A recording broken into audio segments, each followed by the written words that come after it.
As you know, this is a day-late salute to the veterans, and we just can't honor them enough. So we built the first half of the program as a tribute to the veterans, and we will start off with having each of the service branches stand as you hear the music from your service branch. Maestro?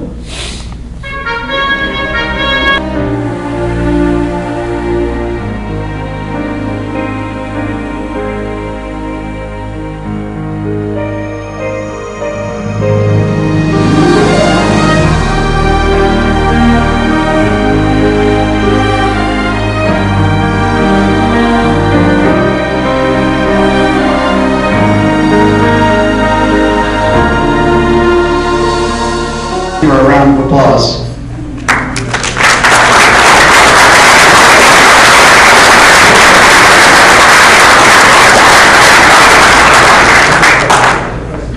We have a special guest I'd like to just introduce right now. It's Commander Ed Davis.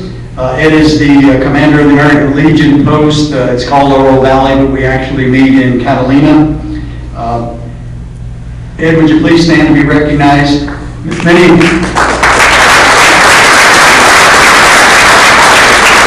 Many residents of Saddlebrook are members of this nationally recognized and award-winning post, including myself.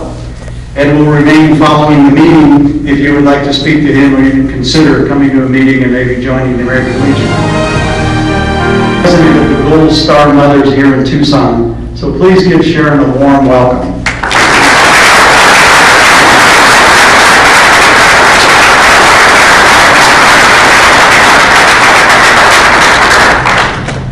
I'd like to thank Wayne and Mark for inviting me to speak to you.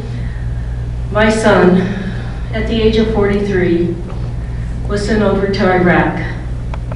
He was only there 4 months when he was killed by an IED.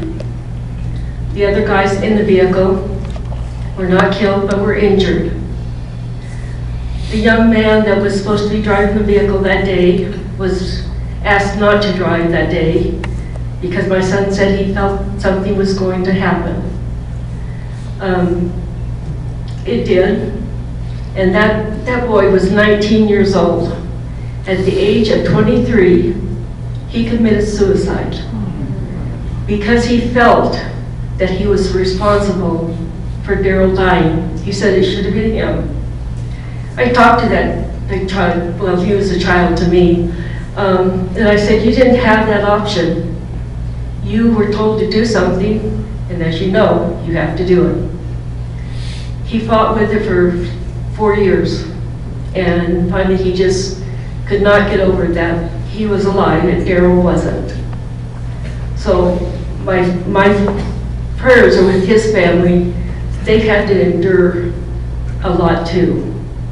We have so many veterans that have lost their lives in this war, and in all wars.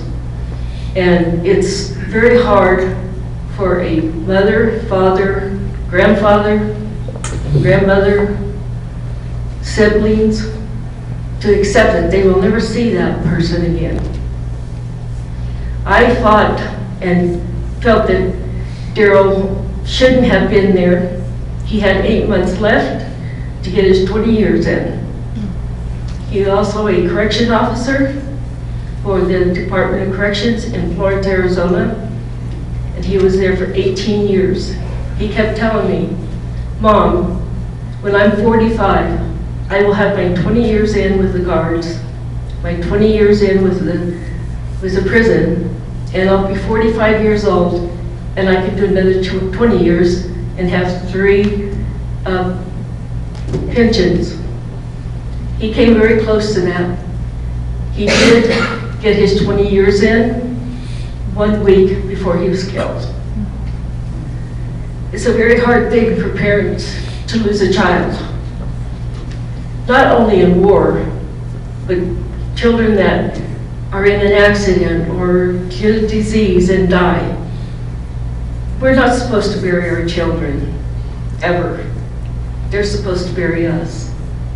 Unfortunately, we're finding that more and more we have lost a lot of our sons and daughters. And I was at the Veterans Parade yesterday, and I really felt that some of our young ones actually understand what a veteran is. So many kids think that a veteran is somebody who has died. We know we all are going to die, just some of us have to leave us sooner than later.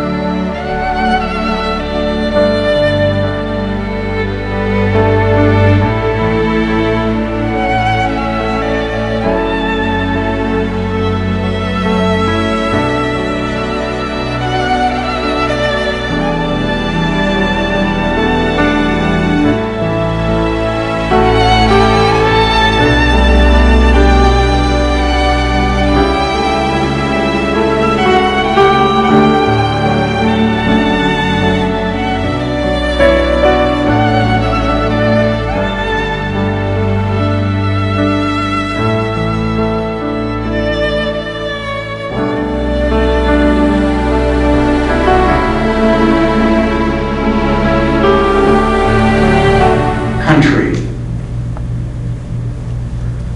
These hallowed words reverently dictate what you ought to be, what you can be, what you will be.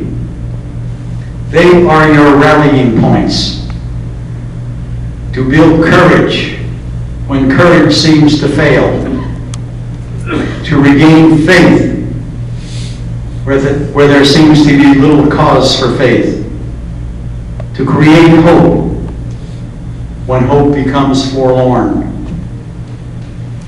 Unhappily, I possess neither the eloquence of diction, that poetry of imagination, nor that brilliance of a metaphor to tell you all that they mean. The unbelievers will say they are but words, a slogan, but a flamboyant phrase. Every demagogue, every cynic, every hypocrite, every troublemaker will try to downgrade them, even to the extent of mockery and ridicule. Duty, honor, country. These are some of the things they do. They build your basic character. They mold you for future roles as custodians of the national freedom. They make you strong enough to know when you are weak and brave enough to face yourself when you are afraid. They teach you to be proud and unbending in honest failure, but humble and gentle in success, not to substitute words or actions, not to substitute words for actions, nor to seek the path of comfort, but to face the stress and the spur of difficulties and challenges, to learn to stand in the storm, but to have compassion on those who fall, to master yourself before you seek to master others, to have a heart that is clean, a goal that is high, to learn to laugh, yet never forget how to weep, to reach into the future, yet never neglect the past, to be serious, yet never take yourself too seriously, to be modest so that you will remember the simplicity of true greatness, to open your mind to true wisdom, the meekness of true strength.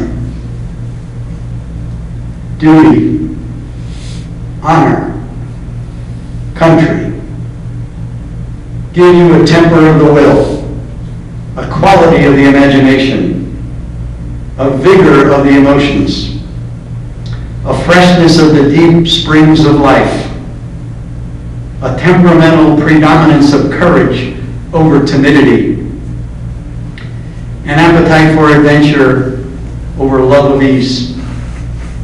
They create in your heart a sense of wonder, the unfailing hope of what's next, and the joy and inspiration of life. They teach you in this way to be an officer and a gentleman.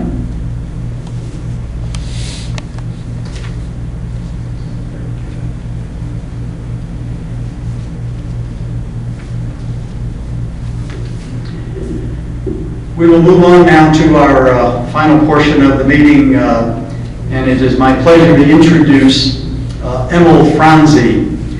Emil's been the host of Inside Track, a radio program, an edgy political program, covers a little bit of everything, entertaining and enjoyable to listen to. He'll give you an insider's view on the results and the consequences of the results, and maybe where the Republicans need to go from here. Because again, the fight is not over. He's well versed in politics, having run campaigns in California and Arizona. He's had many well-known guests on his program. So let's give a warm Saddlebrook welcome to Emil Franzi.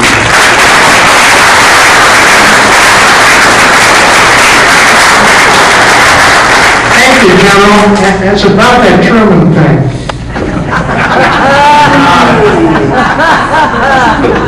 Okay, you want the real story of this election? We won. We won. Now, either that or they lost, and they can't seem to admit to either one of those, can they? I got to say we won because there's states around the country that are diverse enough to give you some kind of interesting numbers if you haven't caught them all. We know how well we did in Texas, Abbott by 20 points, correlated with close to 50% of the Hispanic vote for the United States Senate. He did have an opponent, folks. Now, if they're that mad at us, why are they showing up to vote for him? How about which state in the Union had the highest turnout? Anybody know? Maine. 57%. That's because it's boring and they got nothing else to do. If you prefer Maine, I'm sorry. Seriously, in Maine, we had a very controversial conservative Republican governor who was reelected by what? The largest turnout. We also acquired one of the two congressional districts and took the Maine Senate. I think we won Maine. Do it again.